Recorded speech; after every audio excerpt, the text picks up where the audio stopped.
ناس كتير بتقابل مشكلة إن العملاء بتجيلها من الإعلانات على الواتساب، وللأسف بقعد أضيف رقم سواء على جوجل شيت أو على CRM، وده بيبقى موضوع مرهق جدا جدا جدا. فحلقة النهاردة إزاي أضيف الليدز من الواتساب على جوجل شيت أوتوماتيك من غير ما أقعد أضيف رقم.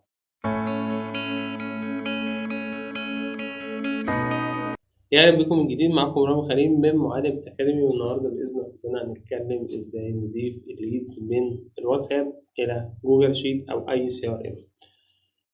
أول حاجة في طريقتين لحتة إن أنا أضيف الليد، في طريقة مجانية وفي طريقة مدفوعة. حلو حلو. الطريقة المجانية إن أنا بروح أسطب حاجة اسمها واسندر. ماشي، ده سكريبت بيتركب على سيرفر، وبروح اخد منه حاجه اسمها ويب هوك، يعني بيستدعي الداتا من الواتساب بتاعي. دي الطريقه المجانيه. الطريقه المدفوعه اللي هو واتساب اي بي اي. ماشي، ان انا بروح اعمل حاجه اسمها واتساب اي بي اي.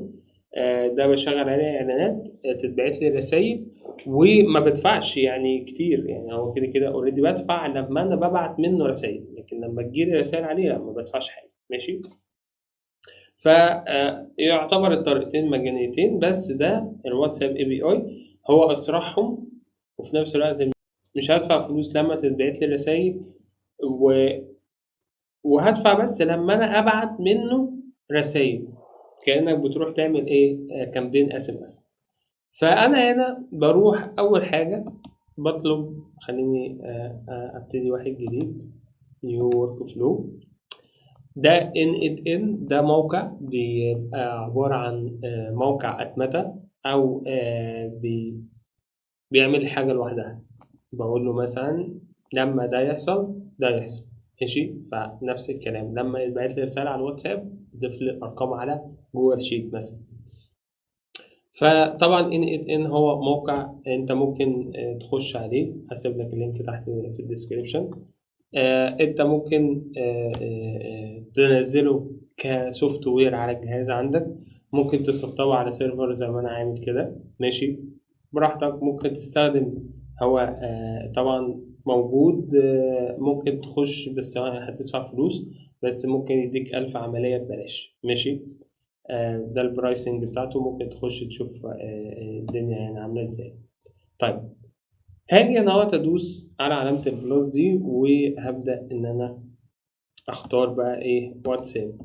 ماشي، اكتب ايه، واتساب، واقول له انت عايز. هنا بيطلع لي انت لما يحصل ايه. انا عايز اقول له لما يتبعت رسالة. طبعا في هنا رسائل كتيرة، ماشي، او حاجات كتيرة. انا هختار اون مسج لما تتبعت رسالة.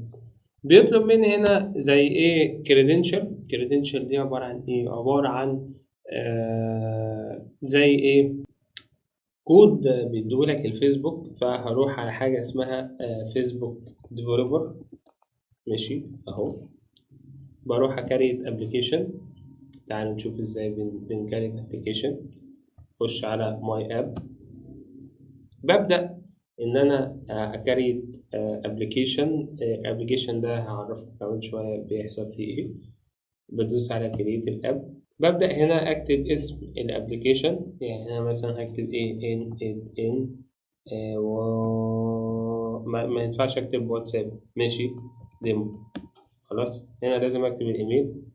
نيكست، هنا بنزل تحت اقول له اذر. خلينا نصغر الشاشة دي اوديها الناحية التانية. اقول له مثلا اذر، نيكست، بيزنس، بختار بيزنس. نيكست، هنا البيزنس بورتفوليو، بختار البيزنس، ده اقول له ايه، كريت اب. بس انا اوريدي عشان انا مكريت ابلكيشن، فانا مش هكريت ابلكيشن تاني عشان برضو ما يبقاش كتير على الفاضي. يعني بختار الابلكيشن بتاعي، ببدأ ان انا انزل لتحت. ماشي، واقول له اد برودكت، وبختار الواتساب. ماشي، هتلاقي هنا عندك كلمة واتساب. هتبدأ تنزل كده وتدوس على سيت اب. ماشي، لما تلاقي ايه، واتساب ده ماسنجر، لا بس انا عشان مسطبه هتلاقيه بقى ظهر عندي على الجنب اهو. وبعد كده هطلع على الاب سيتنج، اقول له بيزك. وهبدأ إن أنا أجيب حاجة اسمها privacy policy. ماشي، ممكن تروح على الموقع ده موقع بيعمل لك privacy policy for free أهو. ماشي، هسيب لك اللينك تحت في الديسكريبشن، هتدوس على sign up وتبدأ تسجل وتعمل privacy policy for free. ماشي، وبعد كده هتعمله بعد ما تسيف تنزل تحت هنا اهو، تقول له save changes، يعني ايه احفظ، مدرس لغة إنجليزية. هاخد الاب اي دي والاب سيكريت وابدا ان انا اروح هنا اهوت. طبعا انت تدوس على كرييت كريدنشال، تحط الكلاينت اي دي والكلاينت سيكريت. عشان برضه ما اعرفش الكلاينت اي دي اللي هو ده تحطه في اول واحد، والكلاينت سيكريت هتدوس على كلمة شو وتدخل الرقم الباسورد بتاع الفيسبوك وتحطه هنا اهو. ماشي، طيب انا وبعد كده هتدوس على تيست هتلاقيه يشتغل معاك عادي لما انت تبعت ايه رسالة. خلاص، طيب انا دلوقتي عايز ايه اللي يحصل لما يتبعت لي رسالة واتساب. هبدأ ان انا ادوس على الايه العلامة دي. ماشي، انا عايز ان الرسائل تتبعت على الايه على الجوجل شيت. ماشي، فانا عايز ان هو يبقى اجيب ان هو شيت اهو، وابدا اقول له ايه بقى انا عايز ايه. ابديت الرو، لا انا عايز اكريت رو. ماشي، خلينا ابند رو ان شيت، ضيف لي رو ان شيت. انا مجهز ان هو شيت اهو، هبدا ادوس على كلمه شير. طبعا الشيت ده انا مجهز فيه ايه برضه عشان تبقى عارف، مجهز فيه هنا النيم، النمبر، الستاتس دي اللي هي حالة الليد، يعني هل ده ليد ولا كواليفايد ولا نيجوشيشن ولا كلوزد، يعني سي ار ام على بسيط.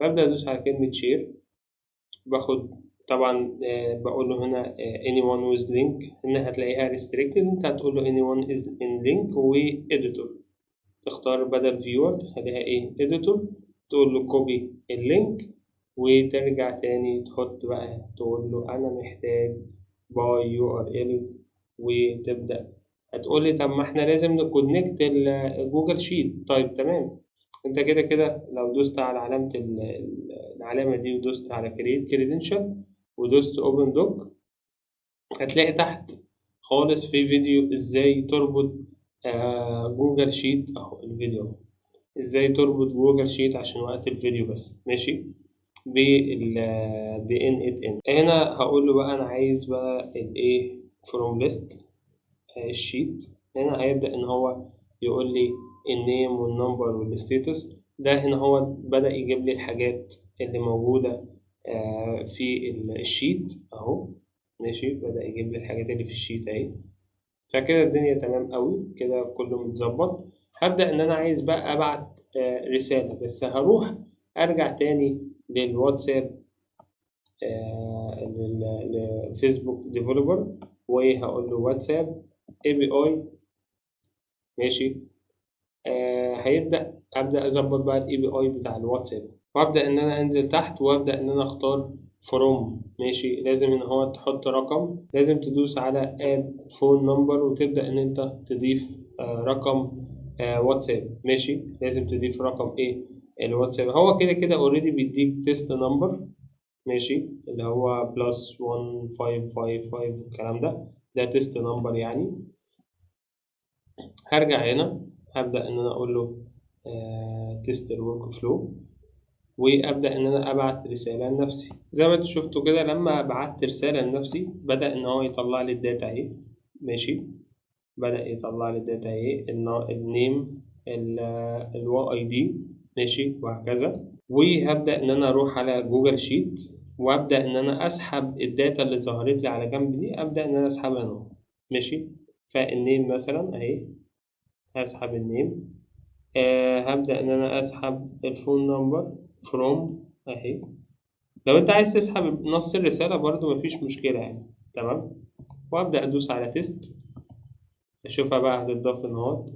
اتضاف أهو، ماشي معايا في جوجل شيت. جميل، وكده أي رقم يعني أنا لو رحت مثلا بعت من رقم تاني، يعني لو بعت من رقم تاني. ماشي، أقول له مثلا إيه هلو، ده رقم تاني برضو. خلينا نعمل تيست الورك فلو. خلينا نشوف لما أبعت من الرقم التاني أهو. حلو، نشوف بقى أهو بعت أهو. ماشي أهو، ادي الرقم التاني اللي اسمه معلم أكاديمي، وده الرقم التليفون أهو. وهو كده اوريدي هيتضاف لوحده في الشيت أهو. اتضاف أهو. ماشي، اتضاف أهو لما أنا بعت كلمة هلو. وكده أي رقم واتساب هيتبعت هيبدأ إن هو يتبعت لي إن هو. طيب بالنسبة للواسندر، الواسندر ده سيستم هو انت بتدفع له اشتراك مثلا مرة واحدة، بيبقى حوالي $69. ماشي. بس مميزاته كتيرة، من ضمنها ان انا ممكن الرسائل لما تتبعت لي ابدا ان انا ابعتها للسي ار ام. وبرده لما الرسائل عايز ابعتها، يعني انت لو نزلت تحت في الديسكريبشن هتلاقي فيديوهات كتيرة قوي بتتكلم على ازاي ان انا باخد الليدز مثلا، ابعت لها رساله مره واثنين وثلاثه واربعه اوتوماتيك، واعمل فريق سيلز من غير ما ادفع ولا جنيه. فهو سندر صراحه بيريحني في الحته دي. تمام. بحيث ان انا ممكن ان انا اروح اخد الرسائل اللي بتتبعت لي على الواتساب اللي على الموبايل بتاعي، مش محتاج بقى ولا اي بي اي ولا اشوف الرسائل ولا كل الكلام ده. لا، هو هيسحب لي الرسائل اللي بتتبعت لي على الواتساب بتاعي على الموبايل، ويروح يحطها لي على طول في جوجل شيت. ماشي، ومن غير ما ادفع ولا جنيه، وكمان يبعت لها رسائل. فده صراحة مريحني. فلو كده ممكن نتكلم، لو انتوا عايزين نتكلم عليه اكتبوا لي تحت في الكومنتات، ولو كده ممكن ان انا اعمل لكم فيديو عليه. وده كده بالنسبة لو انا عايز ان انا اخد الارقام احطها على جوجل شيت. طبعا متنسوش انتوا تدعمونا بدعمكم واشتراككم في القناة. كان معاكم مرام خليل من معلم أكاديمي. استنونا في حلقات تانية كتير. سلام.